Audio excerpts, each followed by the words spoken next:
ধন্যবাদেৰে জুবিন প্ৰেমী অসমবাসী ৰাইজ, জুবিন দা আকৌ এটা পুৰণি ভিডিঅ' লৈ মোৰ ইউটিউব চেনেলত আপোনালোকক স্বাগতম জনাইছোঁ। যদি ভিডিঅ'টো চোৱা নাই আপোনালোকে এবাৰ চাব, বহুত পুৰণি, প্ৰায় 20 বছৰো অধিক হ'ব। এই প্ৰগ্ৰামটো বন্ধু বান্ধৱসকল আপোনালোকলৈ লৈ আহিছোঁ। জুবিন দা অনুৰাগীসকলৰ বাবে এই ভিডিঅ'টো মই লৈ আহিছোঁ, বহুত কালেকশ্যনৰ মূৰত পোৱা গৈছে। তো বন্ধু বান্ধৱসকল যদি ভিডিঅ'টো চোৱা নাই এবাৰ চাব, যদি ভাল পায় এটা লাইক কৰিব, কমেণ্ট কৰিব, জনাব কেনে লাগিছে।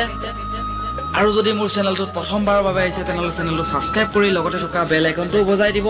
এনেধৰণৰ মই জুবিন দা কিছুমান পুৰণি ভিডিঅ' লৈ আহি থাকোঁ। তো ব'লক ভিডিঅ'টো চাওঁ। ধন্যবাদ।